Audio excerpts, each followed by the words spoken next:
My husband left me for a perfect younger Misstress, but when their baby was born, the doctor gasped at the face, and I finally revealed the dirty high school secret he never knew. Hello everyone. Thank you for being here with me today.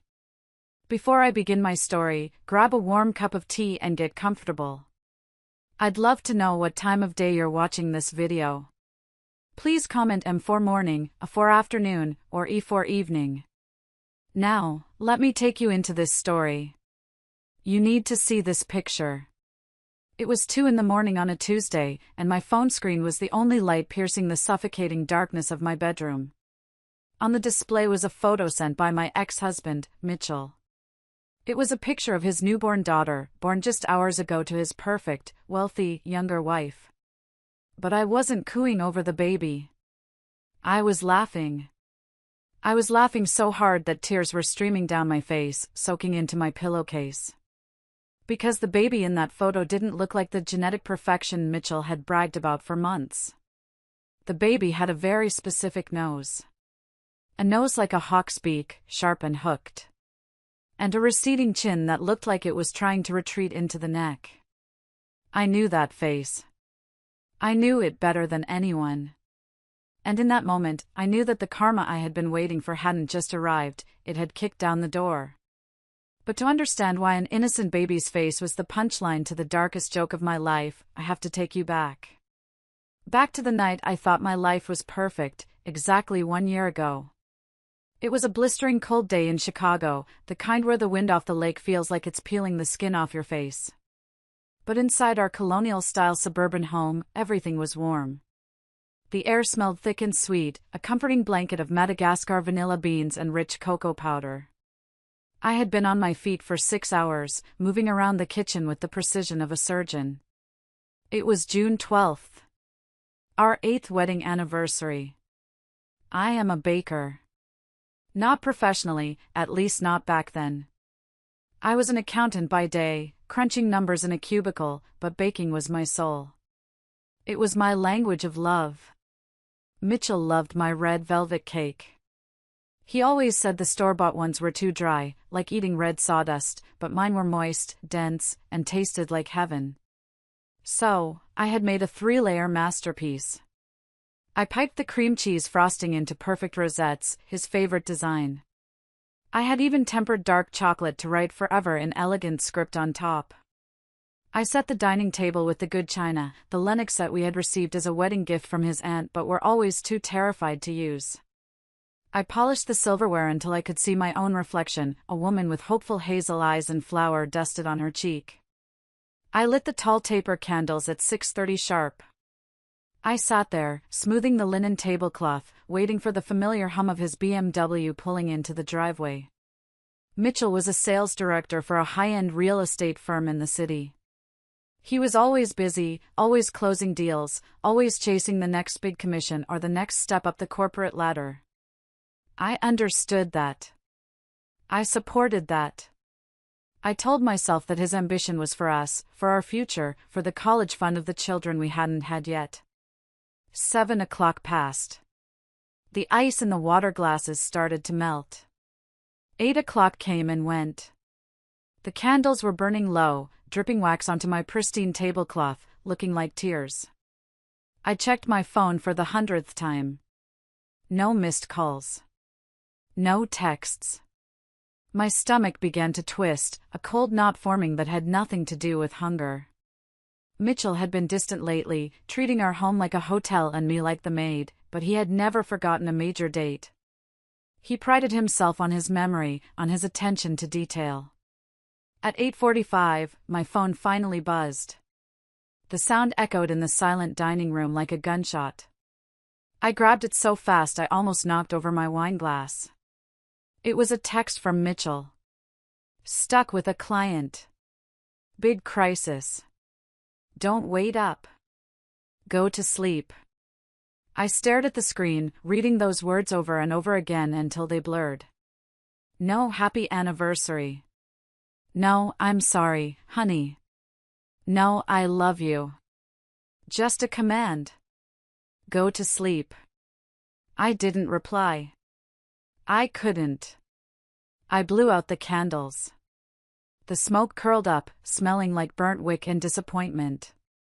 I wrapped the cake, the beautiful, perfect cake that suddenly looked ridiculous to me, and shoved it into the fridge. I went upstairs to our bedroom, stripped off the silk dress I had bought specifically for tonight, and put on my old flannel pajamas. I lay in the dark, staring at the ceiling, listening to the wind howl outside, feeling a creeping dread that this was the beginning of the end. The next morning, the silence in the house was deafening. Mitchell hadn't come home. His side of the bed was pristine, the sheets unwrinkled, mocking me.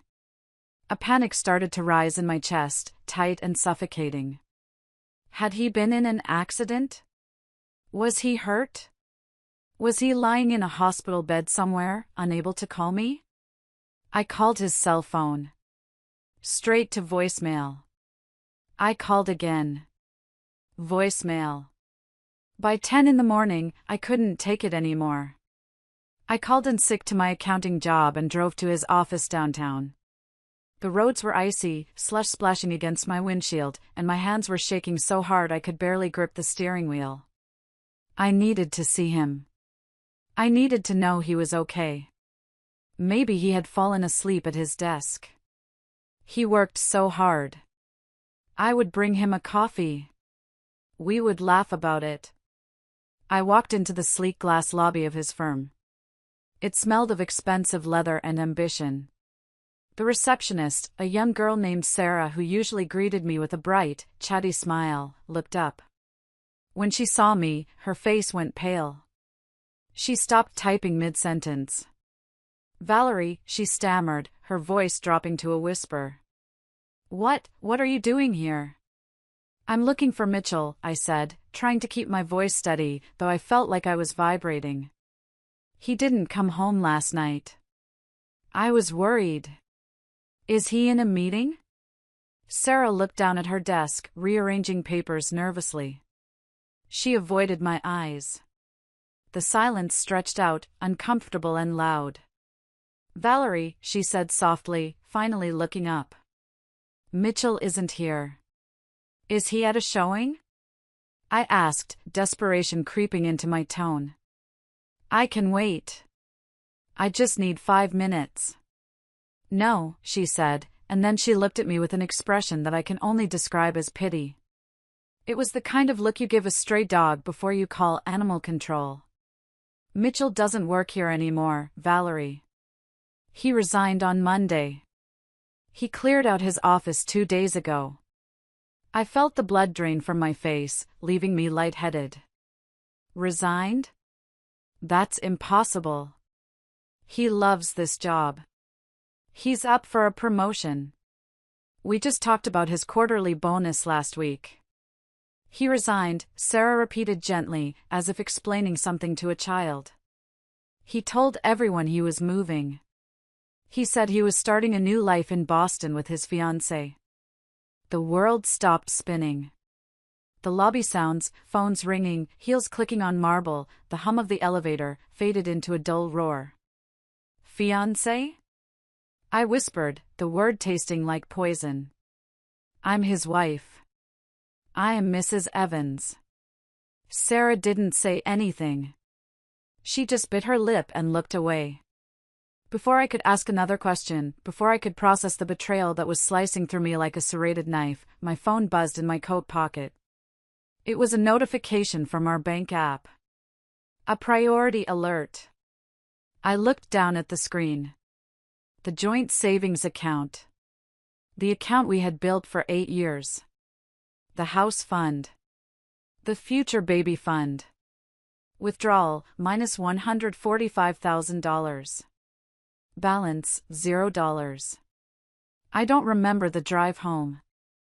I remember the white knuckles of my hands on the steering wheel and the gray blur of the highway, but I don't remember navigating the traffic. My mind was racing, trying to piece together a puzzle I didn't even know existed. Resigned? Fiancé? Boston? Empty bank account? It felt like I had woken up in someone else's nightmare. When I pulled into the driveway, my heart stopped. His car was there. The silver BMW was parked haphazardly on the lawn, not in the garage, crushing the frozen grass. The trunk was popped open. I ran inside, slipping on the icy walkway. The front door was unlocked. "Mitchell!" I screamed his name. It wasn't a question, it was a demand. It was a primal scream. I found him in the bedroom. He was throwing clothes into 2 massive Louis Vuitton suitcases, luggage I didn't even know we owned. He wasn't folding them, he was just shoving them in, his expensive Italian suits, his silk ties, the cashmere sweaters I had bought him for Christmas. He looked up when I entered. He didn't look guilty. He didn't look sad. He looked annoyed, like I was a traffic jam making him late for a meeting. "You're home early," he said flatly, turning back to the closet to grab his collection of watches. "What is going on?" I asked, my voice trembling so hard it hurt. "I went to your office. Sarah said you quit. She said you were moving with your fiancé." Mitchell zipped up the first suitcase with a harsh, ripping sound. He set it on the floor and looked at me. His face, that handsome, chiseled face I had loved for over a decade, was twisted in a sneer I didn't recognize. "Well, Sarah always did have a big mouth," he said, checking his reflection in the mirror and adjusting his collar. "But she's right. I'm leaving, Valery." "Leaving?" I stepped forward, reaching for his arm, needing to make contact, to make this real. "Mitchell, we've been married for 8 years. Yesterday was our anniversary. You can't just leave." "Who is she? What is happening?" He shook my hand off like I was dirty. "Don't touch me," he snapped. He walked over to the dresser and picked up his cologne, the Tom Ford bottle I had saved up to buy him. He tossed it into his bag. Then he turned to face me fully, his eyes cold and dead. "I can't do this anymore, Val. I'm suffocating. Look at this place."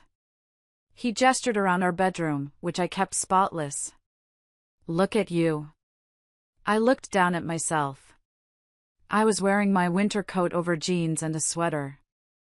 I had a smudge of flour on my sleeve from yesterday's baking marathon that I hadn't noticed. My hair was pulled back in a messy bun. "What's wrong with me?" I whispered, tears welling up. "You smell like dough," he said, curling his lip in disgust. "You always smell like butter and flour and domesticity. It's pathetic. I'm a VP of sales, Valery. I walk into rooms with millionaires. I need someone on my arm who matches my ambition. Someone who looks the part. You look like the help." "I support you," I cried, the injustice burning my throat. "I cook, I clean, I manage everything so you can focus on your career. I made you that cake." "The cake," he laughed, a cold, barking sound that made me flinch. "That's exactly the problem. You think a cake fixes everything. You think being a good little housewife is enough. It's not. Not for me. Not anymore." He walked up to me, invading my personal space, looming over me. "I met someone. Her name is Candace. And Valery, she is everything you are not. She's sophisticated. She's wealthy. She's an heiress to the sterling fortune. And she is beautiful. Naturally, effortlessly beautiful. She doesn't have wrinkles starting around her eyes. She doesn't wear sweatpants. She is a goddess." Every word was a physical blow. "So you're leaving me for money and a pretty face?" "I'm leaving you because I deserve better," he said arrogantly, puffing out his chest. "Candace and I, we are genetic equals. We are the same breed. You're just plain. You're average. And I am done with average. I want a legacy. I want children who look like perfection, not this." He gestured vaguely at my face. He reached into his jacket pocket and pulled out a thick manila envelope. He tossed it onto the bed. It landed with a heavy thud that echoed in the silence. "Divorce papers," he said. "My lawyer drew them up. Don't make this difficult, Val. Just sign them. You keep the old furniture, I don't want any of this junk. I want a clean break." "You cleared the bank account," I said, the shock giving way to a burning anger. "I got the alert. You took everything. That was my money too." "I earned that money," he scoffed. "You barely make pennies selling those cookies to the neighbors. Consider the empty account my severance package for putting up with 8 years of boredom." He grabbed the handles of his suitcases.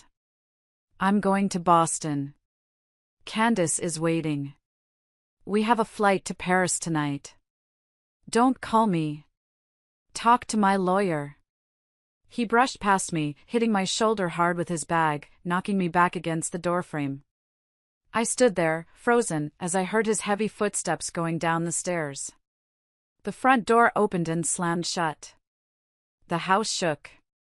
I heard the engine of the BMW roar to life, and then the sound of tires crunching on snow as he backed out. And then, silence. I was alone. In a house that suddenly felt huge and terrifyingly empty. The smell of the vanilla from the kitchen drifted upstairs, sickeningly sweet, mixing with the lingering scent of his expensive cologne. The cologne I had bought him.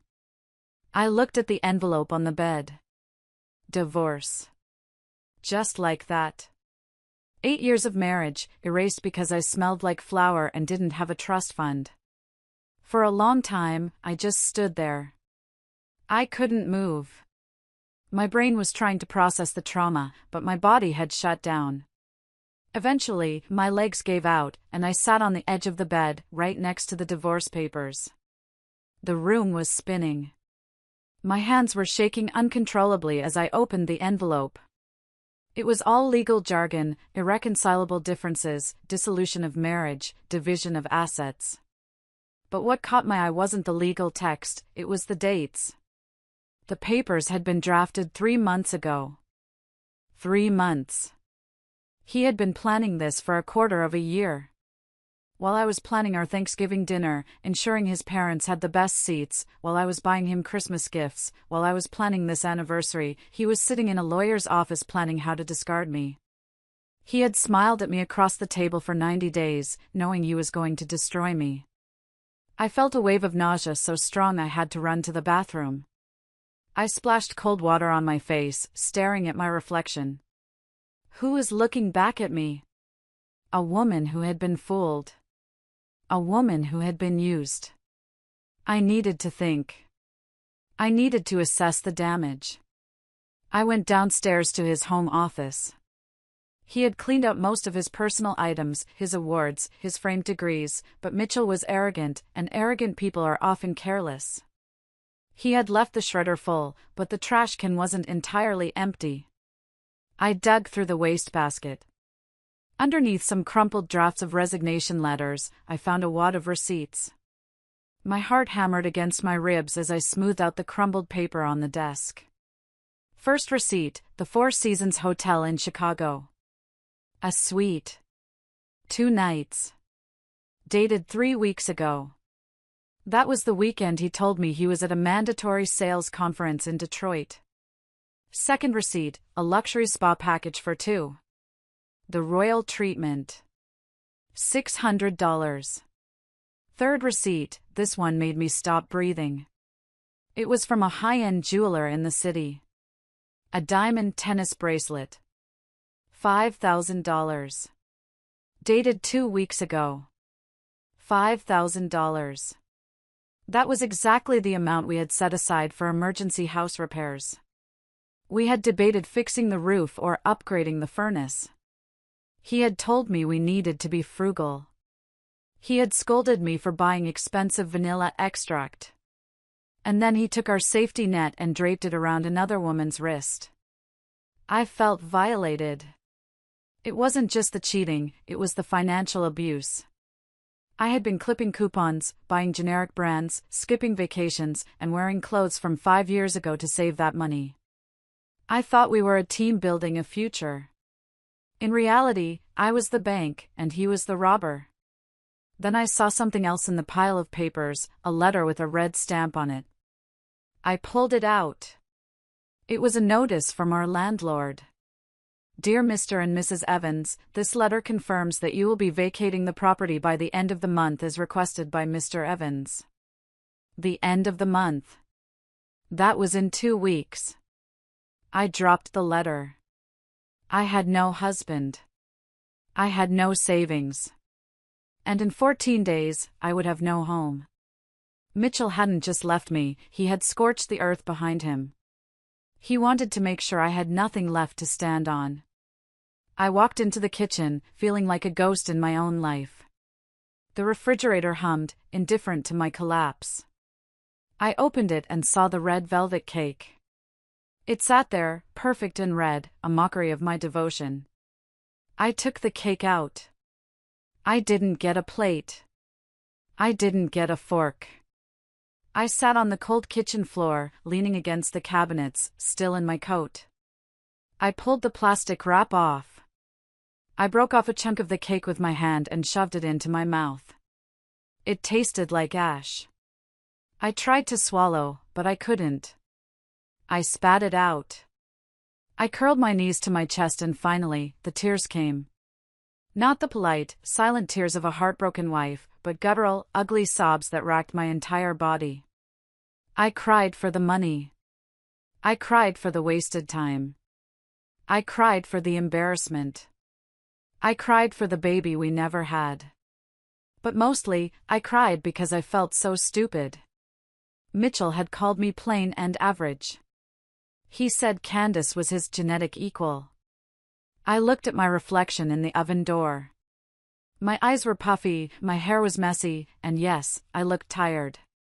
But was I really so worthless? As the sun began to set, casting long shadows across the kitchen floor, my sadness began to harden. It cooled and solidified, like tempered chocolate. He wanted a clean break? He wanted to erase me? Fine. But he had forgotten one thing. I wasn't just a housewife who smelled like flour. I was the one who remembered everything. Including the things he tried so hard to forget. The next few days were a blur of packing boxes and panic attacks. Every time I taped up a box, I felt like I was sealing away a piece of my soul. I had to sell the furniture, the sofa we picked out together, the dining table, the lamps, just to have enough cash for a security deposit on a new place. I was sorting through the closet in the hallway, the one where we kept the old stuff we rarely looked at, when I found the shoebox. It was dusty, tucked behind the vacuum cleaner, labeled College Memories. I pulled it out and sat on the dusty floorboards. Inside were photos from 14 years ago. I picked up a picture dated 2008. It was of me and Mitchell at a tailgate party before a football game. I looked young, fresh-faced, smiling with a mouthful of braces. And next to me was Mitchell. But it wasn't the Mitchell who had just driven off in a BMW. The boy in the photo had a severe underbite. His chin was weak, receding back into his neck.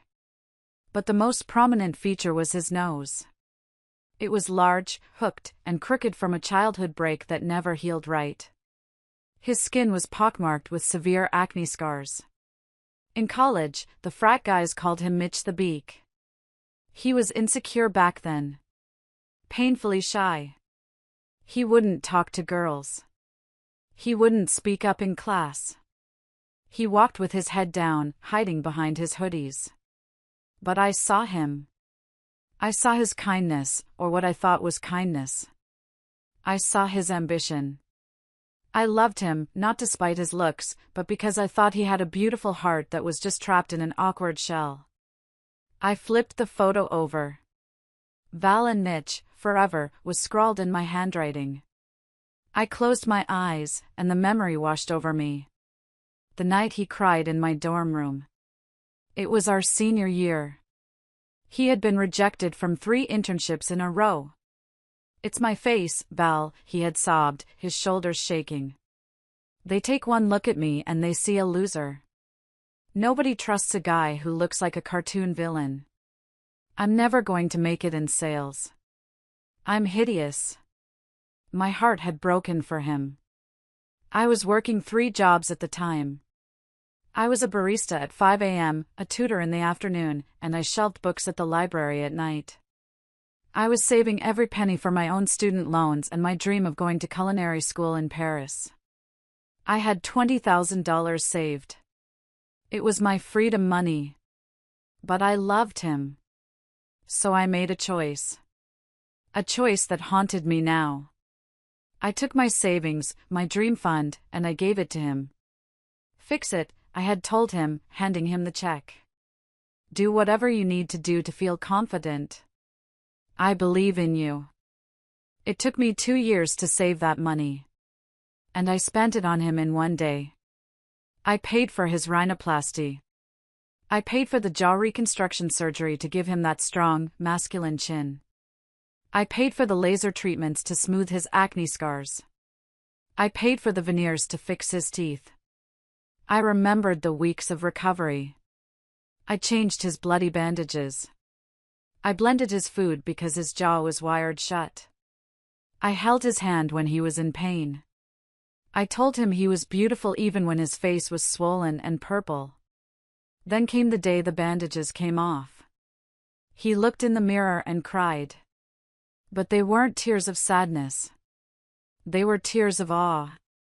He looked like a different person. He looked like a movie star. And that was when everything changed. His confidence skyrocketed. He got the internship. Then the job. Then the promotions. He started dressing better, walking taller. He started looking at himself in every reflective surface, windows, spoons, car mirrors. And slowly, the shy, grateful boy I loved disappeared, replaced by the man who believed his own hype. He had reinvented himself using my money. My sweat. My sacrifice. And now? Now he was leaving me because I wasn't beautiful enough. He was leaving me for a woman he claimed was his genetic equal. I laughed out loud in the empty hallway. It was a hollow, bitter sound that bounced off the bare walls. Genetic equal, I whispered to the dust motes dancing in the light. If only Candace knew. If only she knew that the dashing, handsome man she was marrying was a masterpiece of plastic surgery, bought and paid for by the plain ex-wife he just discarded. He was a fraud. A handsome, well-dressed fraud. I looked at the photo one last time. I should have burned it. I should have shredded it. But I didn't. A strange instinct, a gut feeling deep in my stomach, told me to keep it. I slipped the photo into my purse. I stood up and wiped the dust off my jeans. The sadness was still there, heavy and suffocating, but the anger was growing hotter. He thought he could rewrite history. He thought he could just delete the version of himself he didn't like. I finished packing the box. I labeled it kitchen with a thick black marker. He could take the money. He could take the house. But he couldn't take my talent. And he certainly couldn't take the truth. I held on to that thought like a lifeline as I prepared to leave the only home I had known as a married woman. The new apartment was humble. That was the polite way to say it. In reality, it was a basement studio on the edge of the city, in a neighborhood Mitchell would have refused to drive through. It had pipes that rattled like a dying engine when the upstairs neighbors flushed the toilet, and a single window that looked out onto a brick wall and a dumpster. It was cold, damp, and smelled vaguely of mildew and old cabbage. It was a far cry from the 4-bedroom suburban house with the granite countertops and the walk-in pantry, but it was mine. And it cost a third of what I used to pay, which was good, because I was practically destitute. For the first week, I barely left the bed. I lay under my quilt, listening to the footsteps on the ceiling, feeling like a failure. I was 36, divorced, broke, and living in a basement. I felt like I had fallen down a well and no one knew I was there. But hunger has a way of motivating you. Real hunger, not just for food, but for survival. I checked my bank balance, $340. That was it. That was all I had to my name. I looked at my stand mixer, sitting on the tiny, scratched laminate counter. It was the only valuable thing I had kept. Okay, I said aloud to the empty room. Cry later. Bake now. I went to the grocery store and bought flour, yeast, butter, and sugar. I spent $40, over 10% of my net worth. I started baking. Not for Mitchell. Not for an anniversary. But for my life. I made scones. Blueberry lemon scones with a glaze that cracked perfectly when you bit into it. I made cinnamon rolls that were the size of softballs, dripping with cream cheese frosting. I made focaccia bread with rosemary and sea salt that smelled like an Italian summer. The smell of baking bread is powerful. It has a way of creeping through cracks and under doors. It masked the smell of mildew. It made the cold basement feel like a home. It wasn't long before there was a knock on my door. It was Mrs. Higgins, my landlady, a stern woman in her 70s who I thought hated me. "What is that smell?" she asked, her nose twitching. "Is it illegal?" I blinked. "It's cinnamon rolls." I gave her one. She took a bite, closed her eyes, and groaned. "Girl, this is better than sex. And I've had 2 husbands." She came back an hour later and ordered a dozen for her bridge club. She paid me $30. That was how it started. Mrs. Higgins told her friends. Her friends told their daughters. I started setting up a small table at the local farmers market on weekends. I called my stall the Basement Baker. It wasn't much money, just enough to keep the lights on and buy groceries, but it was something. It was dignity. One rainy Saturday, I was at the market, arranging a tray of croissants, trying to shield them from the drizzle with a tarp, when a familiar voice shrieked my name. "Valerie? Valerie Evans." I looked up, startled. Standing there, holding a designer umbrella, was Heidi. We had been best friends in high school, inseparable until college sent us in different directions. She looked fantastic, wearing a bright yellow raincoat that seemed to defy the gloomy weather. "Heidi!" I wiped my floury hands on my apron, feeling a sudden flash of shame about my appearance. Oh my God, hi. She didn't care about the flour. She hugged me tight, smelling of rain and expensive perfume. "I haven't seen you in ages." I heard about Mitchell. That scumbag. I winced.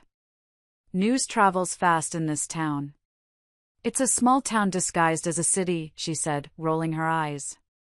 She bought 2 croissants and leaned in, lowering her voice. "Listen, you look like you're surviving. But you need to get out. You need to have fun. You look like you're hiding." "I am hiding," I admitted. "I live in a basement, Heidi." "So what?" "You're making the best croissants I've ever tasted," she said, taking a bite. "Listen, our 20-year high school reunion is next Saturday. You have to come."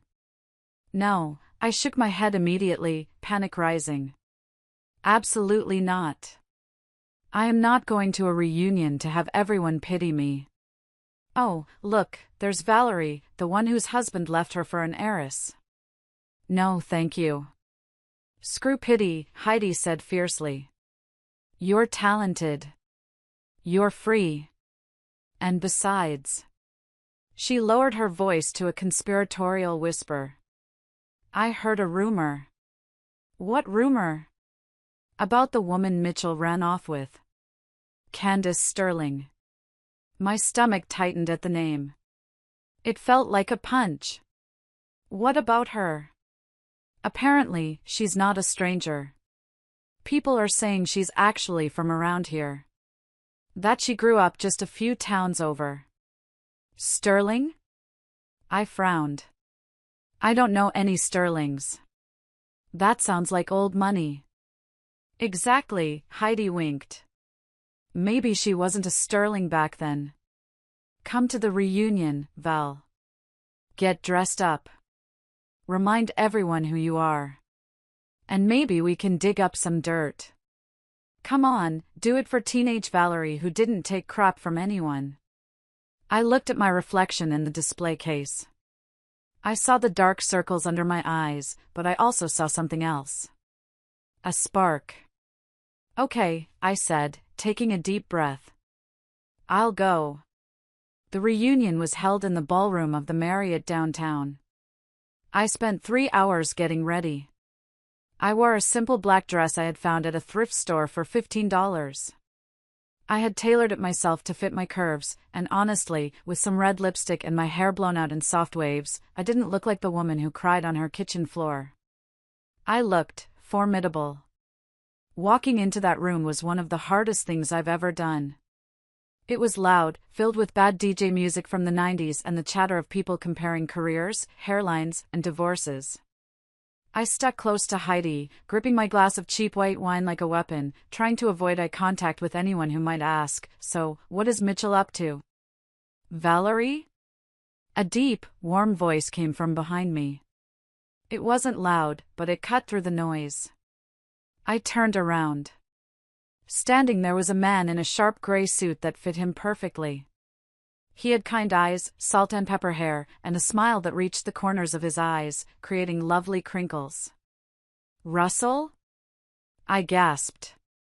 Russell Bennett. He had been our class president. The nice guy. The smart guy. We had been lab partners in chemistry, but we ran in different circles. He was popular but kind, I was quiet and bookish. "I wasn't sure if it was you," he smiled, and his eyes scanned my face, lingering for a moment. "You look beautiful, Valerie." I felt a blush heat up my cheeks, a sensation I hadn't felt in years. "I look like I'm trying to hide near the exit," I joked. He laughed, a rich, genuine sound. "Me too. I'm only here because my sister made me come. She said I needed to get out more." We started talking. It was effortless. I learned that Russell was an architect now. He had his own firm, designing sustainable homes. He had lost his wife to cancer 3 years ago and was raising a teenage son on his own. There was a sadness in his eyes that matched mine, a mutual understanding of what it means to lose your partner, even if in different ways. "And you?" he asked. "I remember you always brought the best brownies to study hall. Are you baking?" I hesitated. I felt a pang of shame about my current situation. I am. I'm starting a small business. Artisan breads and pastries. I sell at the market." "That's amazing," he said, and he sounded genuine. He didn't look down on me. "You always had a gift. I'm glad you pursued it. Too many people give up on the things that make them happy." He didn't ask about my husband. He didn't ask about my house. He asked about me. About my passion. For the first time in months, I felt seen. Not as Mitchell's accessory, but as Valerie. As the night went on, we moved to a quieter table in the corner, away from the dancing. We were laughing about old teachers when a group of women walked by. One of them was tipsy, holding a martini glass dangerously fast. "Oh my God, did you guys hear about Candy Miller?" the woman slurred loudly to her friends. I froze. My glass stopped halfway to my mouth. "Candy Miller?" I whispered to Russell. "Why does that name sound familiar?" "Candy?" Russell frowned, thinking. "Oh, right. Candy with the..." He stopped himself, too polite to finish. "With the teeth," I finished for him. "And the personality.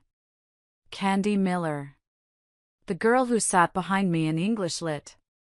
She had severe buck teeth, a flat nose, and a terrible complexion. But what made her memorable wasn't her looks, it was her nastiness. She was mean. Bitter. She used to kick the back of my chair. She spread rumors that I stuffed my bra.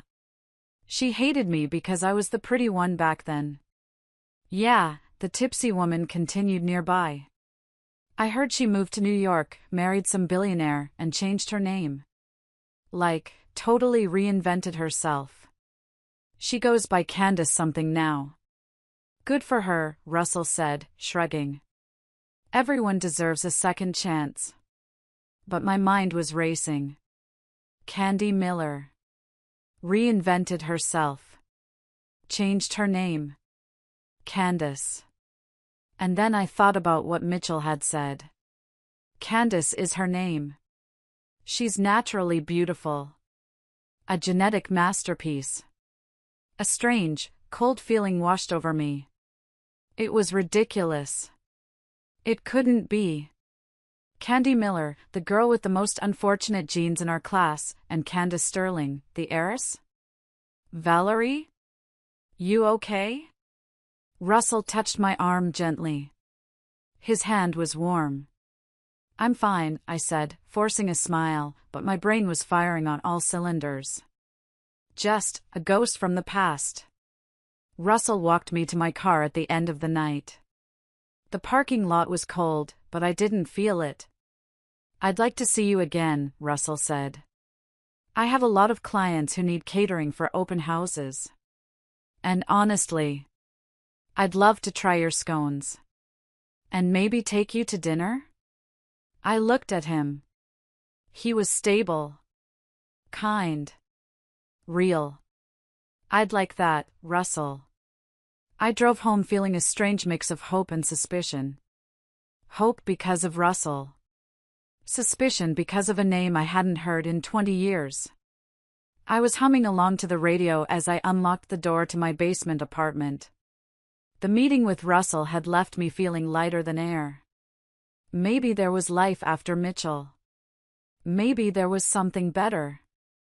I threw my purse on the small table and my phone buzzed. I glanced at it. An email notification. From Mitchell Evans. Subject, proof. My good mood evaporated instantly. My heart started to pound. My thumb hovered over the screen. I shouldn't open it. I should delete it. I should block him. But curiosity is a poison we drink willingly. I opened the email. There was no text. Just a photo attachment. It was a wedding photo. Professional. Glossy. High definition.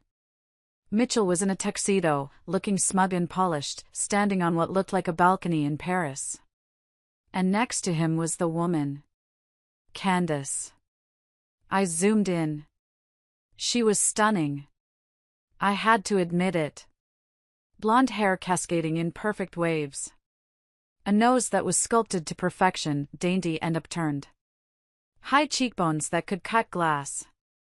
A dazzling, Hollywood smile with veneers so white they almost glowed. She looked like a Barbie doll come to life. And she was pregnant. Her hand rested possessively over a small baby bump under her lace gown. Proof, the subject line mocked me. Proof that he had upgraded. Proof that he had won. Proof that his genetic legacy was secured. I stared at her face. It was perfect. Too perfect. Like an AI-generated image of a woman. But then, I saw it. I zoomed in closer on her left ear, just below the lobe, near the jawline. It was tiny. Most people wouldn't notice it. But I have an accountant's eye for detail. There was a tiny, faint white scar. And right next to it, almost hidden by a diamond earring, was a small, dark mole in the shape of a crescent moon. My breath hitched. The air left my lungs. I knew that mole. Flashback to 11th grade English class. The girl sitting in front of me turned around to borrow a pen. She tucked her greasy hair behind her ear. I stared at the crescent-shaped mole on her neck, staring right at me. I remembered thinking it looked like a little moon. Candy Miller. No way, I whispered to the empty room. No freaking way. I looked at the photo again. The eyes, they were blue now, likely contacts, but they were the same shape, just widened surgically. The chin had been shaved down. The nose was completely different. The teeth were fake. Mitchell, the man who was obsessed with natural beauty, the man who left me because I wasn't genetically superior, had married the most manufactured woman in America. Candace Sterling wasn't an heiress born into beauty. She was Candy Miller, the girl who used to bully me. She had changed her name, changed her face, and probably bought a fake backstory to go with her new nose. I started to laugh. It was a low, incredulous chuckle that grew into a full-blown cackle. I laughed until my ribs hurt. Mitchell didn't know. There was no way he knew. He was too vain, too obsessed with surface appearances. He saw the shiny wrapper and never bothered to check the ingredients. He bragged about their superior genes. He bragged about the baby they were having. Oh, God. The baby. I stopped laughing abruptly. A sudden realization hit me like a freight train. Mitchell had had extensive plastic surgery. I paid for it. Candace had had extensive plastic surgery. Someone paid for it. Neither of them knew the truth about the other. They were two frauds who had fallen in love with each other's masks. They were living a lie within a lie. But biology? Biology doesn't lie. DNA doesn't care about how much money you spent on a rhinoplasty. DNA remembers the original nose. DNA remembers the original chin. DNA remembers the buck teeth. I looked at the pregnant belly in the photo. That poor child. That child was going to be a biological whistleblower. That child was going to expose everything without saying a word. I couldn't sleep. The adrenaline was pumping through my veins like caffeine. I needed to be sure. I needed concrete proof before I made a move. I dragged my old high school yearbook out from the bottom of a moving box labeled books. It smelled like mildew and old paper. I sat cross-legged on the floor and flipped through the pages, my fingers trembling. Junior year. Alphabetical order. M. There she was. Candy Miller. I stared at the black and white photo. The resemblance to the woman in the wedding photo was non-existent to the naked eye. But the bone structure of the forehead? The spacing of the eyes? And there, visible because her hair was pulled back in a severe ponytail, the crescent mole. I took a picture of the yearbook photo with my phone. Then I opened my laptop. I started digging. I wasn't a detective, but I was a scorned ex-wife with an internet connection and a burning desire for truth, which is basically the same thing as the FBI. I searched for Candace Sterling. Tons of society pages, charity galas in New York, photos of her looking glamorous. Articles calling her a socialite and art curator. Then I searched for Candy Miller.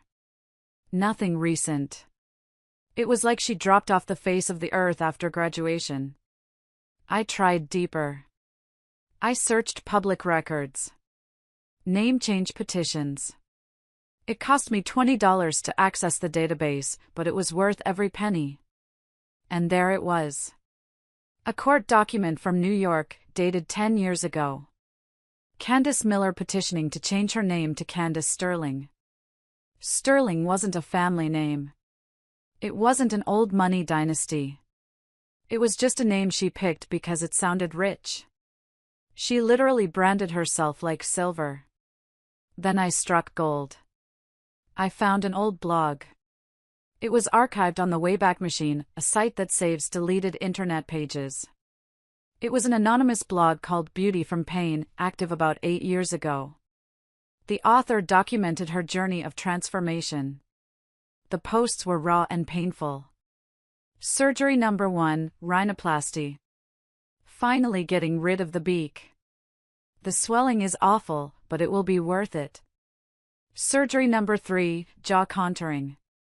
Goodbye weak chin. Hello profile. Surgery number 8, breast augmentation and liposuction. Becoming the woman I was meant to be. No one will ever call me ugly again. The dates lined up perfectly with the years after high school. The location of the IP address? The same town Candy moved to. I read every word. I felt a strange mixture of pity and horror. She had hated herself so much that she carved herself into a new person. Just like Mitchell. I sat back in my chair, stunned. It was a double con. A perfect storm of deception. Mitchell thought he had married a natural beauty and a wealthy heiress. In reality, he had married a woman who had constructed herself out of silicone and debt, just like he had constructed himself out of my savings. And Candace? She probably thought she married a naturally handsome, successful businessman. She had no idea she was sleeping next to Mitch the Beak. They were perfect for each other. Two liars building a castle on a foundation of quicksand. But the storm was coming. The baby was due in a month. I looked at the two photos on my screen, Mitchell's old face and Candy's old face. I opened Photoshop. I put the two old photos side by side. I started to combine their features. The hooked nose of the father. The weak chin of the mother. The buck teeth. The acne-prone skin. The resulting composite image was unfortunate. It wasn't just average. It was exactly what both of them had spent thousands of dollars running away from. I closed my laptop. I wasn't going to tell him. Not yet. Why interrupt an enemy when they are making a mistake? I would wait. I would bake my bread, I would date the lovely architect Russell, and I would wait for Mother Nature to deliver the punchline. And oh, was it going to be a good one? You might think that a man who had successfully upgraded his life, married a wealthy heiress, and secured his so-called genetic legacy would be too busy popping champagne to worry about his ex-wife baking muffins in a basement. You would think Mitchell Evans would have erased me from his mind just as easily as he erased his old nose. But you would be wrong. Because for a narcissist like Mitchell, it is not enough to win, he needs to know that you have lost. And seeing me survive, seeing me claw my way back from the edge of homelessness, was an insult to his victory. It started about a month after the reunion. My baking business, which I officially named the Rustic Crumb, was beginning to find its footing. It wasn't a glamorous empire yet. It was just me, a used commercial oven I rented in a shared kitchen space downtown, and a lot of sleepless nights. Russell had been instrumental in this. He introduced me to real estate agents who needed catering for open houses, and suddenly, my rosemary focaccia and lavender scones were the talk of the local property scene. I was happy. For the first time in a year, I wasn't looking over my shoulder. But Mitchell was watching. It began on a Tuesday morning, a day that started with a thunderstorm that rattled the windows of the shared kitchen. I was in the middle of laminating dough for croissants, a process that requires patience and a cool temperature. I was covered in flour, listening to jazz, feeling a sense of rhythm returning to my life. Then, the heavy metal door slammed open. It wasn't a customer. It was a man in a beige trench coat, holding a clipboard, with a badge hanging from his neck that read City Health Department. He didn't look like a civil servant, he looked like a hired gun. "Valery Evans," he barked, his voice echoing off the stainless steel appliances. "Yes." I wiped my hands on my apron, my heart doing a nervous flutter. "Can I help you?" "We received a formal complaint regarding this operation," he said, not making eye contact, his pen hovering over his clipboard like a weapon. "Allegations of unpasteurized dairy usage, improper storage of raw eggs, and rodent infestation." I felt the blood drain from my face. Rodents? That is absolutely impossible. I scrub this kitchen with bleach every single night. You can eat off these floors. "We'll see," he sneered. "Step aside." For the next 2 hours, he terrorized my workspace. He tore open bags of expensive imported flour.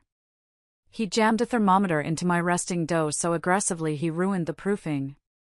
He pulled the refrigerator out from the wall, shining a flashlight into corners, clearly desperate to find a single dropping, a single cockroach, anything to shut me down. I stood in the corner, shaking.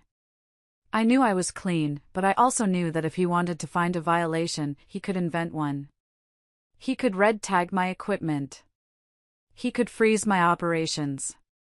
If I couldn't bake for the 3 open houses booked this weekend, I would lose my contracts. I would be unable to pay the rent for this kitchen. I would be finished. After what felt like an eternity, he turned to me, looking disappointed. "Well, Ms. Evans," he said, sounding almost annoyed that he hadn't found a rat king living in my oven. "It appears you are compliant. For now." He ripped a pink carbon copy off his clipboard and shoved it at me. "But consider this a warning. We will be watching." The complaint was very detailed. I looked at the form. The name of the complainant was redacted, but the description of the unsanitary baker used a very specific phrase: "The operator appears unkempt and smells of stale yeast." Unkempt. I froze. That was Mitchell's word. It was his favorite insult. He used to tell me I looked unkempt if I had a single flyaway hair. He told me I looked unkempt when I wore sweatpants. I gripped the paper until it crumpled. He had called the city on me. He wasn't just content with leaving me, he wanted to starve me. I thought that was the end of it. I thought I had survived his petty strike. But 2 days later, the real blow landed. I was at the kitchen, packing up orders, when the landlord of the building walked in. He was a nice guy, usually jovial, but today he wouldn't meet my eyes. "Valerie," he said, rubbing the back of his neck. "We need to talk about your lease." "Is everything okay?" I asked, handing him a fresh cinnamon roll. "Did the inspection worry you?" I passed with flying colors. "It's not the inspection," he said, refusing the pastry. "I received an offer on the building. A cash offer. Above market value. The new owner wants the space cleared out for a private venture. They want the kitchen for personal use." "Who?" I asked, my voice barely a whisper. "Who bought the building?" "A holding company," he said. "Sterling Real Estate Holdings." Sterling. The room spun. Candace's family. Mitchell was using his new wife's money to buy the building I worked in, just to evict me. It was a level of vindictiveness that was almost impressive in its cruelty. "How long do I have?" I asked. 30 days, he said softly. "I'm sorry, Valerie. It's just business." It wasn't business. It was war. I walked out of the kitchen into the rain. I felt small. I felt defeated. How could I fight people with that kind of money? They could buy the ground I stood on just to pull it out from under me. I called Russell. I was crying so hard I could barely speak. He picked me up 10 minutes later, his face set in a hard line. He didn't offer platitudes. He didn't tell me it would be okay. He drove me to a construction site on the edge of the trendy artistic district. "Look at that," he said, pointing to a dilapidated brick storefront with boarded-up windows. "It's a dump," I sniffled. "It's my building," Russell said. "I bought it 5 years ago intending to turn it into an office, but I never got around to it. It has good bones, Val. It has a gas line. It has water." He turned to me, taking my cold hands in his warm ones. "Mitchell thinks he can buy your failure. But he forgot that you have people who actually care about you. He can buy the building you rent, but he can't buy your talent. Let's renovate this. Let's build you a bakery that is yours. A place he can never kick you out of. I can't afford a renovation, I whispered. You pay for the materials when you can, Russell said firmly. I provide the labor. I provide the design. We do this together. We build something real. And right there, in the front seat of his truck, with the rain hammering on the roof, I realized that Mitchell had done me a favor. He tried to bury me, but he didn't realize I was a seed. And he didn't realize that by pushing me out, he pushed me right into the arms of a man who wanted to build me a castle, not lock me in a tower. The next 3 months were a blur of sawdust, paint fumes, and exhaustion. But it was a good exhaustion. Russell and I worked side by side every evening. We tore down drywall, we sanded floors, we installed a beautiful vintage oven I found at an auction. We were building the rustic crumb brick by brick.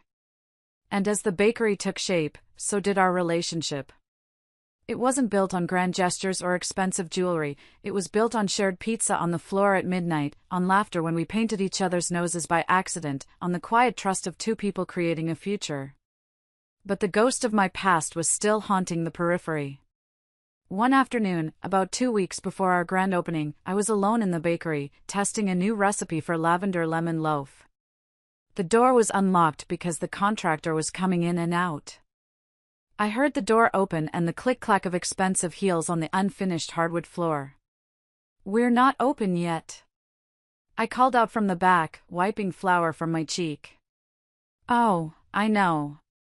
I just wanted to see what all the fuss was about." The voice was high, airy, and dripping with condescension. I froze. I knew that voice. I walked out to the front counter. Standing there, looking like she had just stepped out of a Vogue photoshoot, was Candace. She was visibly pregnant now, heavily so. She wore a tight white dress that showed off her bump, a camel-colored cashmere coat draped over her shoulders, and sunglasses that probably cost more than my oven. She took off her sunglasses and looked around the dusty, half-finished shop with a sneer of distaste. "So," she said, her blue eyes scanning me up and down. "This is the little project Mitchell told me about. It's quaint. Very rustic." She made rustic sound like dirty. "Can I help you, Candace?" I asked, keeping my voice steady, though my hands were clenching into fists behind the counter. "I just wanted to offer my condolences," she said, touching her perfect, surgically sculpted nose. "Mitchell told me about the eviction. It's so sad when people overextend themselves. If you need a job, my family's estate is looking for a new kitchen maid. You seem suited for that kind of work." She smiled. It was a dazzling, blinding smile of porcelain veneers. I looked at her. I really looked at her. I saw the faint scar behind her ear that I had spotted in the photo. I saw the tension in her jaw. And I saw something else, fear. She was terrified. She was standing in my unfinished bakery, heavily pregnant, trying to assert dominance because deep down, she knew she was a fraud.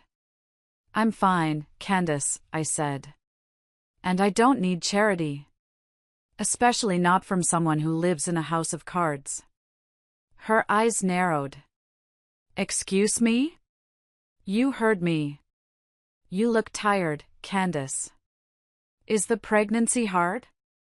Or is it exhausting keeping up the mask 24/7? She took a step back, her hand instinctively going to her throat, covering the spot where her old jawline used to be.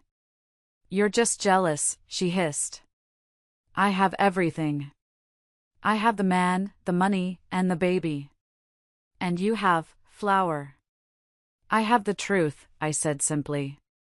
"And trust me, flour rises. Lies don't."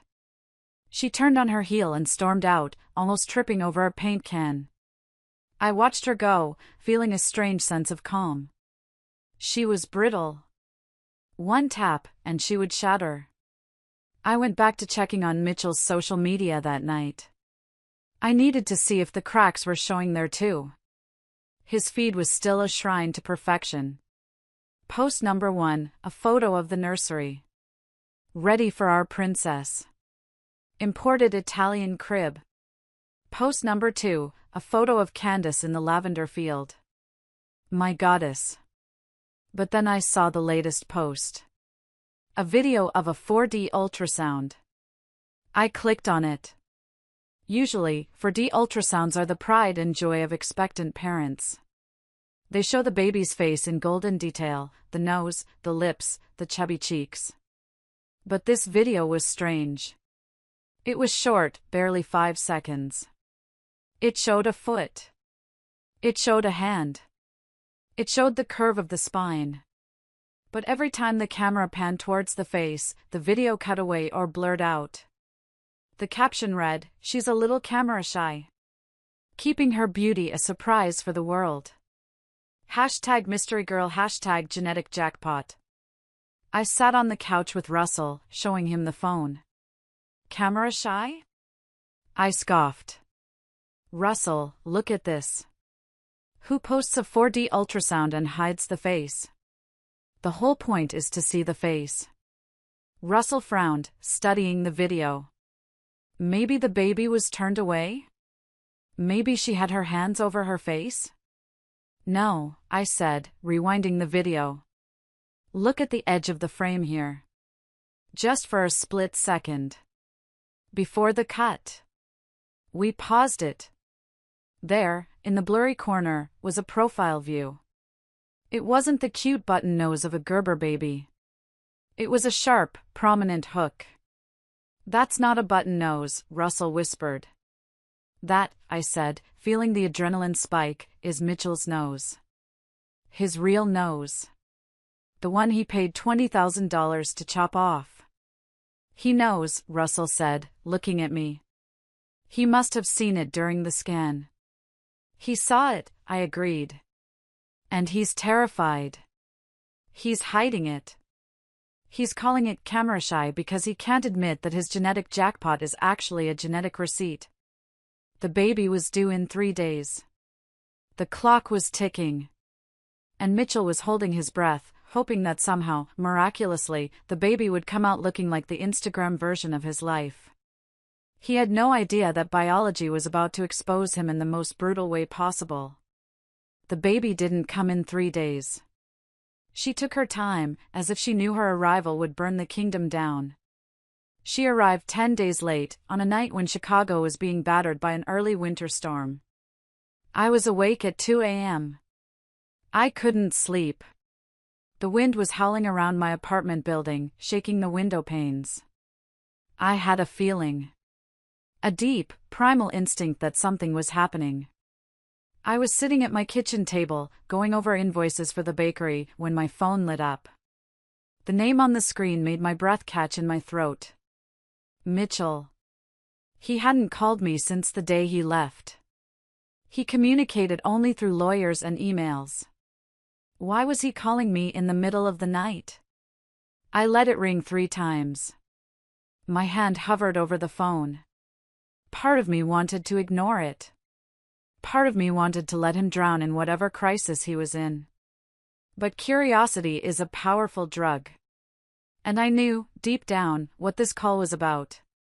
I slid the bar to answer. Hello? Valerie? The voice on the other end was unrecognizable. It wasn't the smooth, arrogant baritone of the VP of sales.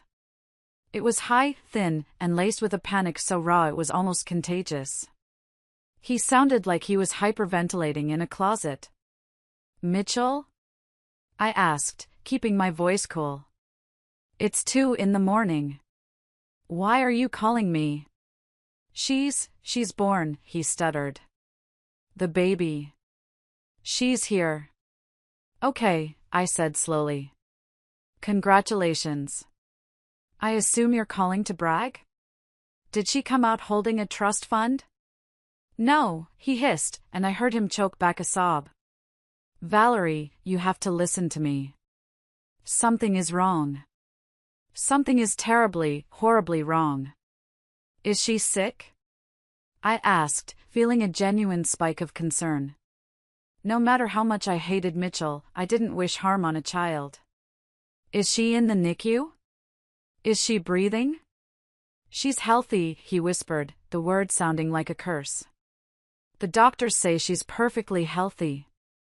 10 fingers, 10 toes, APGAR score perfect. But, God, Val, she's ugly. The silence that followed was heavy. Excuse me?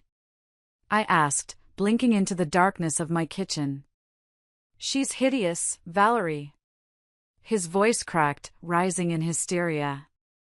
I don't understand. Candace is beautiful. She has that tiny nose, that perfect chin. I look good. We are attractive people. But this baby, she looks like a goblin. She has this huge, hooked nose. It's massive. And her chin, it's barely there. Her eyes are beady and close together. I bit my lips so hard I tasted iron.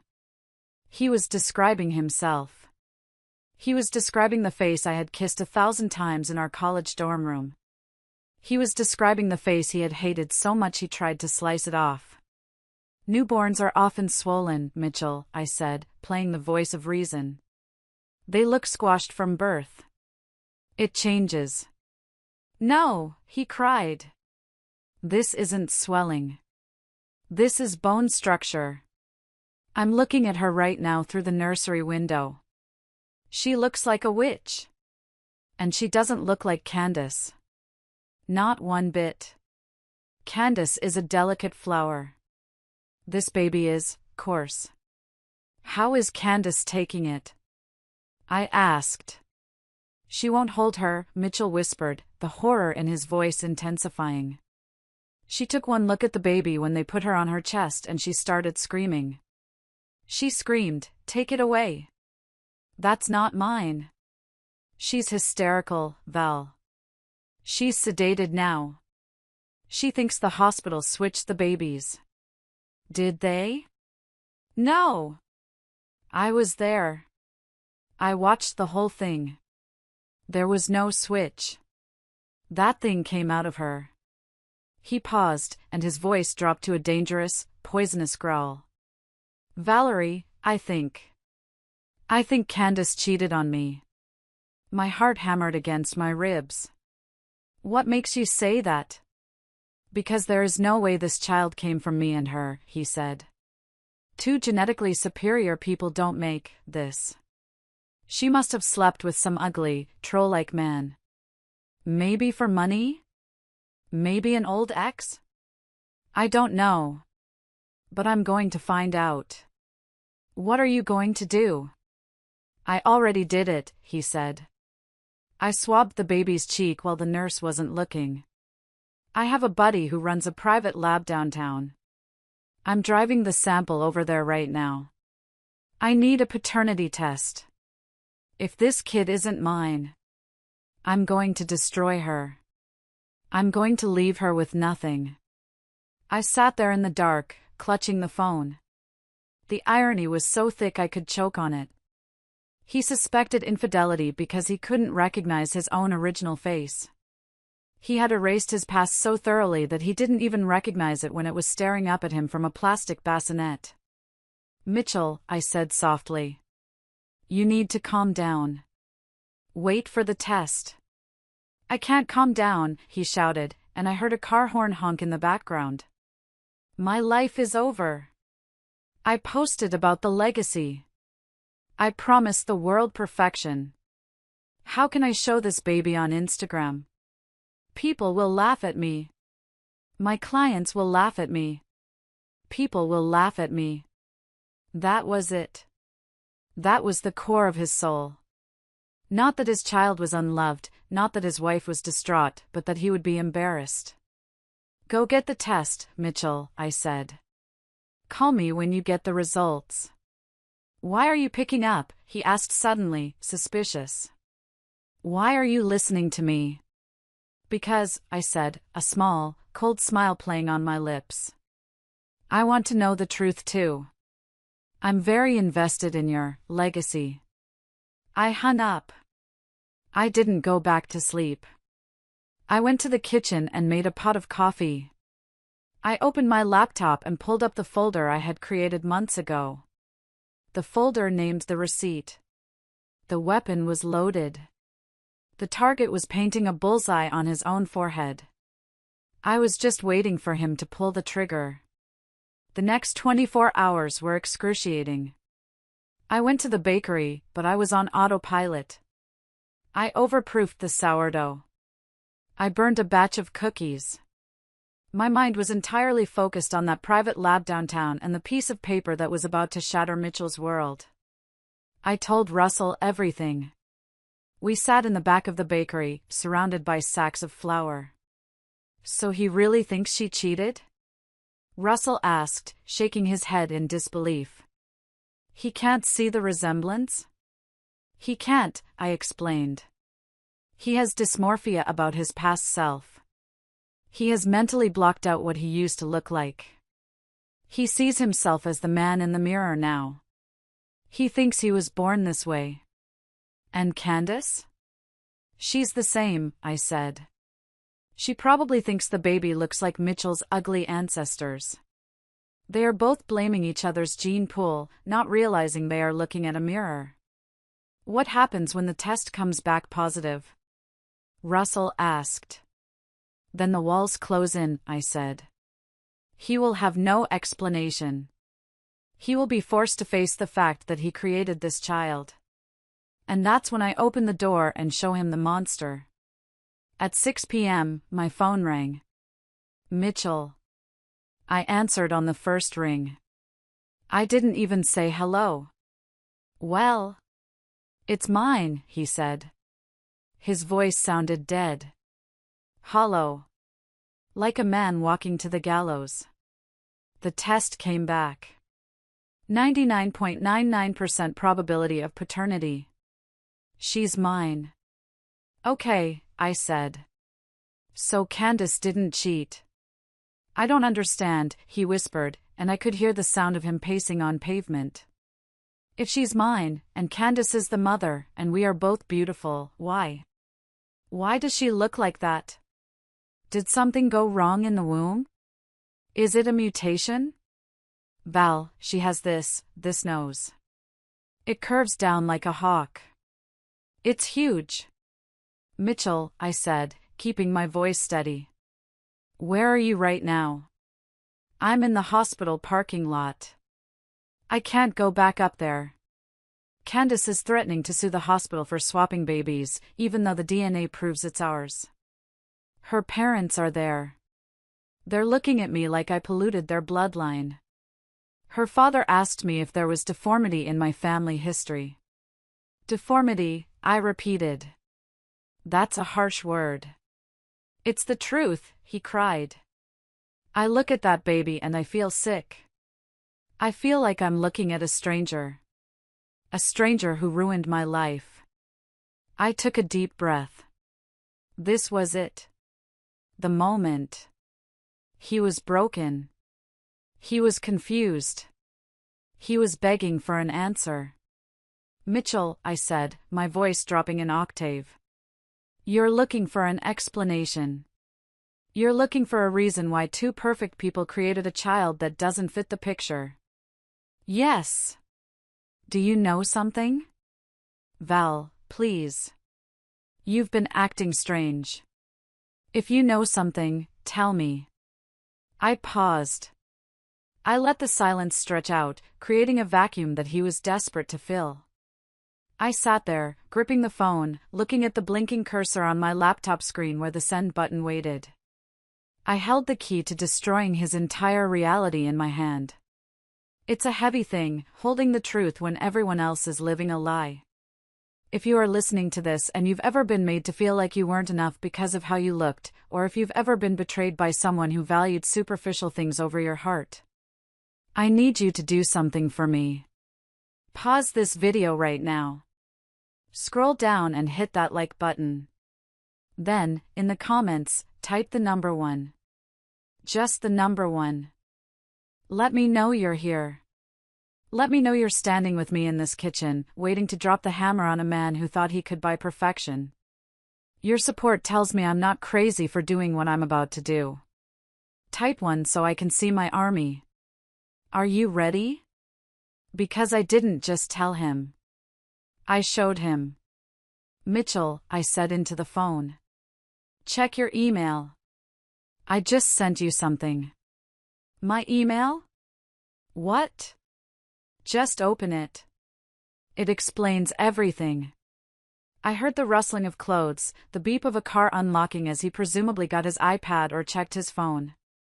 I see it, he said. Subject, the genetic receipt. What is this? Open it, I commanded. It's downloading, he said. Valerie, what is this? Is this some kind of sick Joe? He stopped. The line went dead silent. The kind of silence that happens when a bomb goes off and sucks all the air out of the room. Mitchell? I asked innocently. No answer. Just the sound of jagged, panicked breathing. Mitchell, are you looking at the photos? Where? He choked out, his voice sounding like he had been punched in the throat. Where did you get these? Part 13, The Revelation and the Genetic Receipt. I found them in a box you left behind, I said calmly. The box you were too busy packing your Armani suits to notice. The box of the life you threw away. On his screen, Mitchell was looking at a side-by-side comparison that I had meticulously created.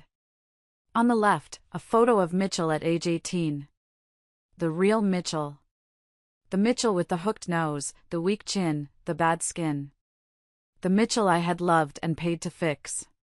On the right, a photo of Candy Miller at age 17. The girl with the buck teeth, the flat nose, the receding chin, and the crescent mole on her neck. And in the middle? I had pasted the photo of the newborn baby he had sent me earlier. It was a perfect match. The baby had his original nose. The baby had her original chin. It was a biological map of their true history. It was undeniable.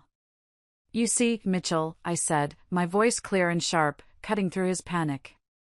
You spent so much time obsessing over genetics. You talked about genetic equals. You talked about breeding a legacy. But you forgot one very simple, very scientific fact. What? He wheezed. Who is that girl on the right? That ugly girl? That, I said, savoring the words, tasting the justice in them, is your wife. That is Candace Sterling. Only back then, her name was Candy Miller. She went to our high school. She sat behind me in English class. She used to kick my chair. No, he gasped. No, that's impossible. Candace she's naturally beautiful. She told me. She swore, she showed me photos of her mother. She lied, I cut him off. Just like you lied. You see, Mitchell, you both did the exact same thing. You hated who you were, so you paid a surgeon to carve you into someone else. I paid for your face, remember? $20,000 of my savings. And Candace? Someone paid for hers too. Rhinoplasty, chin implant, veneers, jaw contouring, brow lift. She's a masterpiece of medical science, just like you. Candy Miller, he whispered, the name sounding foreign on his tongue. The girl everyone made fun of? The girl they called the rat? The very same, I said. You two are perfect for each other. You're both frauds. You fell in love with a mask. You married a reflection of your own vanity. I heard a sound that sounded like a sob, or maybe a retch. He was physically ill. But here is the kicker, Mitchell, I continued, unable to stop the flow of truth. You can slice off a nose. You can shave down a jawbone. You can cap your teeth. But you cannot scrub your DNA. Your genes? They don't know you had surgery. They don't know you're a VP of sales or an heiress.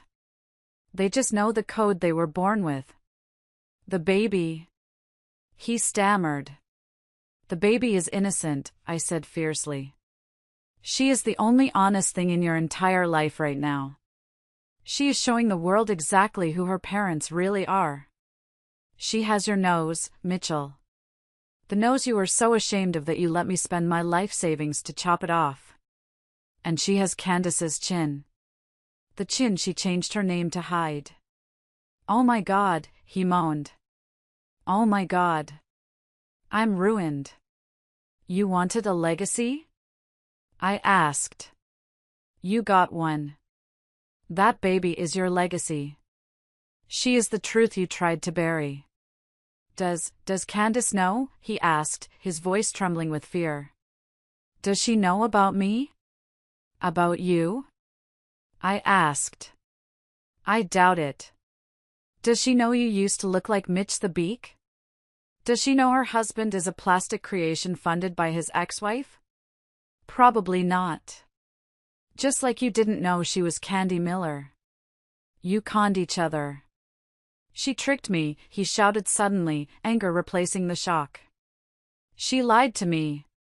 She trapped me. She told me she was pure. She told me her family had good stock. I laughed. A loud, sharp laugh. And you told her you were a prize. Pot, meat kettle. I have to go, he said, sounding frantic. The car door slammed. Go where? I asked. Back upstairs? To look at your wife and realize she's a stranger? To look at your daughter and realize she's the only real thing you have? I'm going to confront her, he snarled. I'm going to make her pay. She defrauded me. Good luck with that, I said. And Mitchell? What? Happy fatherhood. I hung up the phone. I sat there in the silence of my kitchen, expecting to feel triumphant. And I did, partially. But mostly, I felt a deep, overwhelming exhaustion. It was done. The truth was out. The bomb had detonated. Now, all that was left was to watch the fallout. I didn't need to be in that hospital room to know what happened next. News like that doesn't stay contained. It explodes. It travels through nurses, through security guards, through the whispers of a small town. According to the grapevine, which in our town was faster than fiber optic internet, Mitchell stormed back up to the VIP maternity suite like a man possessed. He didn't take the elevator, he ran up the stairs. He didn't just confront Candace, he annihilated her. He threw his phone at her while she was still in her hospital bed, showing her the photo of Candy Miller. He screamed so loud that patients on the floor below heard him. He called her a fraud, a liar, a trap. He yelled about her defective genes in front of her parents, the wealthy Sterlings. But here was the twist I hadn't fully anticipated: the Sterlings didn't know either.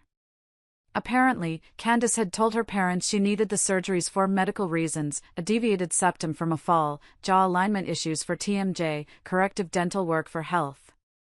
She had downplayed the cosmetic nature of it.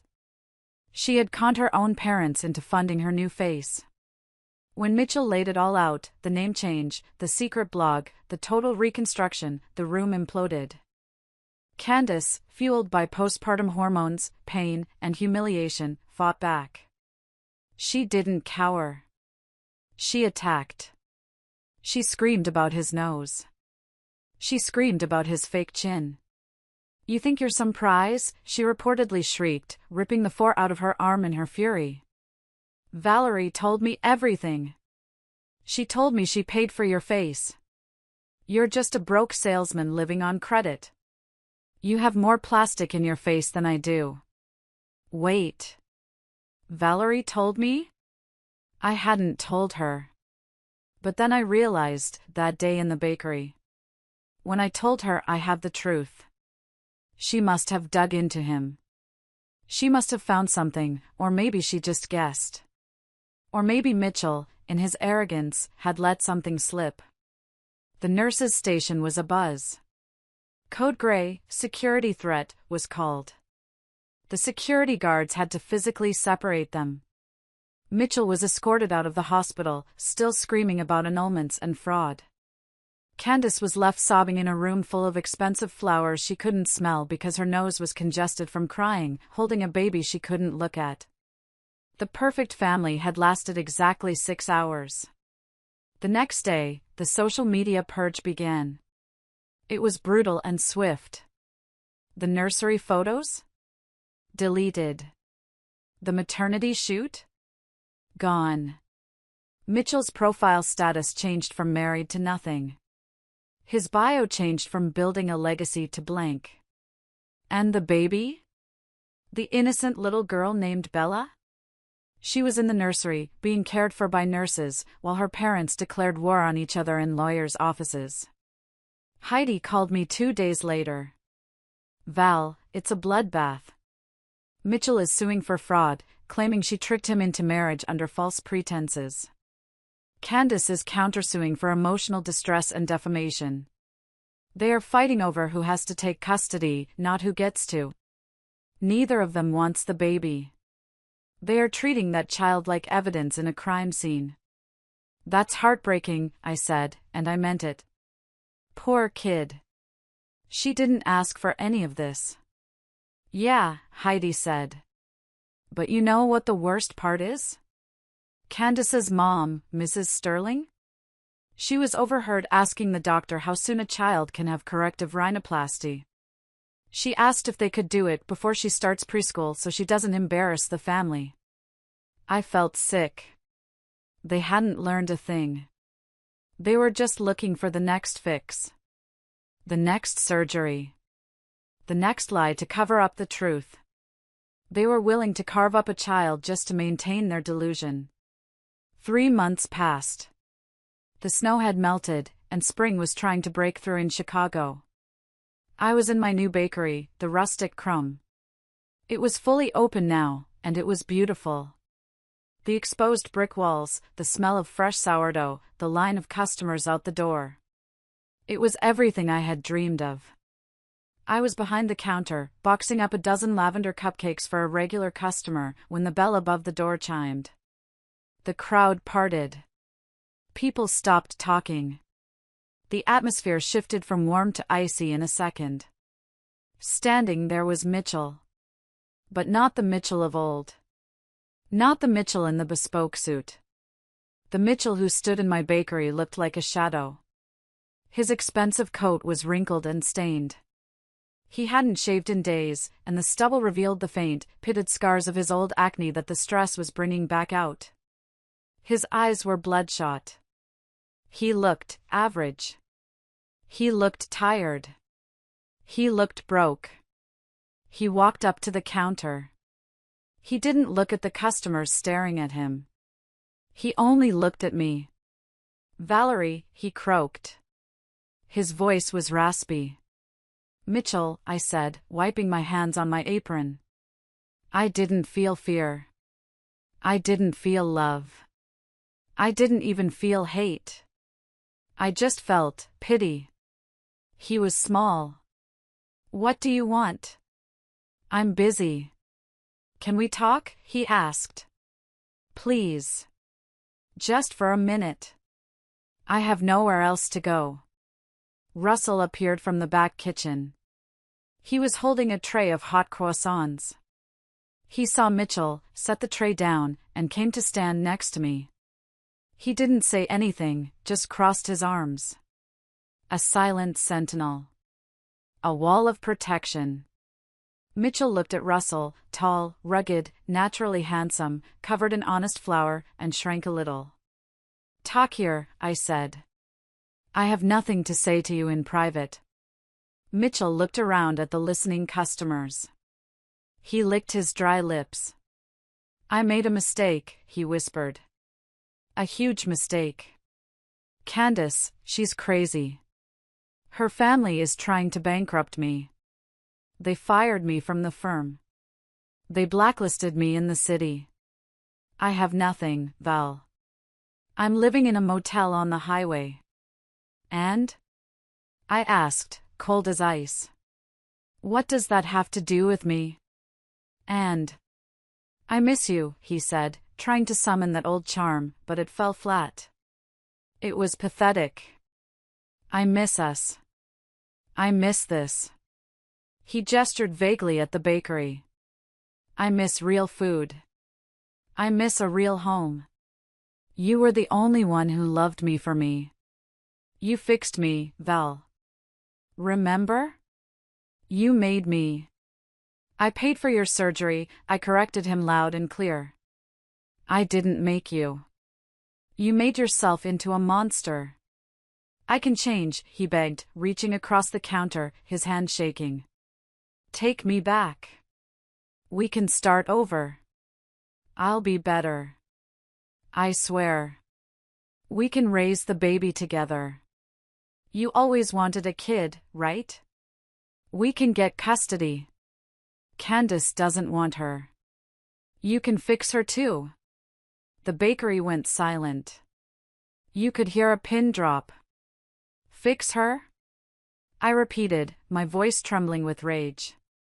You want me to take you back so I can raise your daughter and fix her? You want me to play plastic surgeon for an infant? She needs help, he pleaded, tears leaking from his eyes. She looks like I used to. I can't look at her without seeing him. But you know how to handle that. You saw past it with me. You have a big heart, Val. Please. I looked at him. I really looked at him. And I realized that the ugly boy I had loved in college was gone.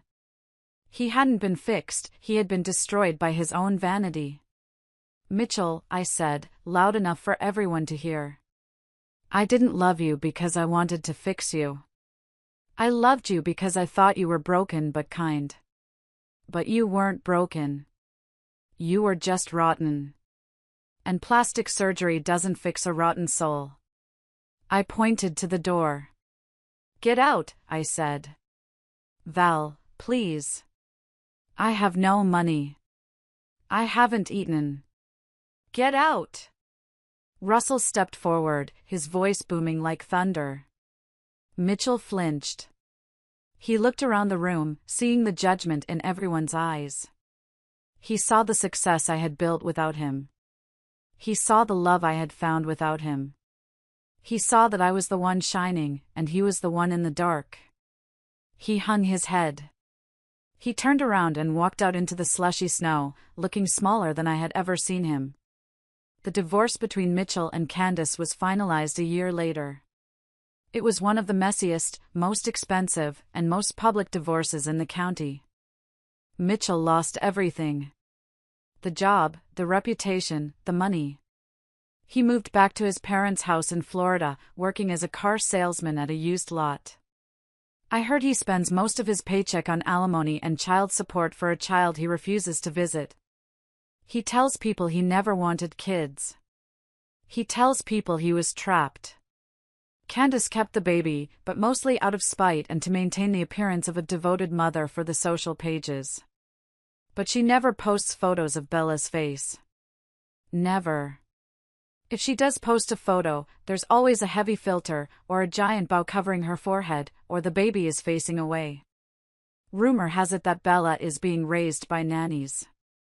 Candace is already consulting surgeons in Brazil for corrective procedures the minute the child stops growing. She treats her daughter like a renovation project, not a human being. She dresses her in expensive clothes to distract from her face. It breaks my heart. I often think about that little girl. The innocent victim of two people who hated themselves so much they tried to erase their own existence. I hope, I pray, that Bella grows up with a rebellious spirit. I hope she looks in the mirror and loves that hooked nose because it's hers. I hope she finds someone who loves her for it, not despite it. But I can't save her. I tried to save her father, and look where that got me. I can only save myself. 2 years after the genetic receipt email, I stood in a garden behind the rustic crumb. It was spring, and the world was in bloom. I was wearing a white dress. Not a designer gown that cost thousands, but a vintage lace dress that Russell and I found at an estate sale. It smelled of lavender and sunshine. Russell was standing under a wooden archway he had built himself. He looked handsome, not in a polished, plastic way, but in a real way. He had laugh lines around his eyes. He had gray in his beard. He looked like safety. He looked like home. "I do," I said. "I do," he said. We kissed, and the small crowd of friends and family cheered. Heidi was my maid of honor, sobbing loudly into a handkerchief. We didn't have a red velvet cake. I was done with red velvet. We had a tower of cinnamon rolls and a rustic carrot cake with uneven frosting that tasted like joy. My life now isn't perfect in the way Mitchell wanted perfection. My hands are rough from flour. I have a few more gray hairs. We drive a sensible car with a dent in the bumper. But I have a business that I built with my own 2 hands. I have a husband who thinks I'm beautiful when I wake up with puffy eyes and messy hair. And we are expecting our own baby in 3 months. I don't worry about what the baby will look like. I don't care if it has a beak nose or a flat nose or big ears. I just want it to be healthy. I want it to be kind. I want it to know it is loved before it is even born. Because I learned the hard way that you can buy a new face, but you can't buy a new heart. Mitchell wanted a legacy of beauty. He ended up with a legacy of lies. I wanted a life of truth. And I got it. It smells like yeast and vanilla and rain on a hot sidewalk. It smells like real life. And let me tell you, it tastes so much sweeter than revenge. That is my story. It's a reminder that the truth always surfaces, sometimes in the most unexpected ways, like on the face of a newborn baby. If you enjoyed this story of karma and finding self-worth, please give this video a thumbs up. And tell me in the comments, do you believe Mitchell and Candace deserved what they got, or do you feel sorry for them? I read every single comment. Thanks for listening, and remember, the most beautiful thing you can be is yourself. And so, this story leaves us with a powerful reminder: true beauty is not found in flawless appearances but in the authenticity of the heart. It teaches us that no amount of perfection can mask the cracks in our character or the truth of who we are. Mitchell and Candace's downfall was not their past, but their inability to accept it, a cautionary tale of how chasing superficial ideals can lead to emptiness and regret. In contrast, Valery's journey shows us the strength of resilience and self-love. She refused to let betrayal define her, turning pain into purpose and rebuilding her life on a foundation of truth and integrity. Her story inspires us to embrace our imperfections, cherish our unique qualities, and recognize that our worth is not determined by others' opinions but by how we choose to live and love. What lessons did this story teach you? Share your thoughts in the comments below, or simply type good if it resonated with you. Let's celebrate the beauty of being unapologetically ourselves.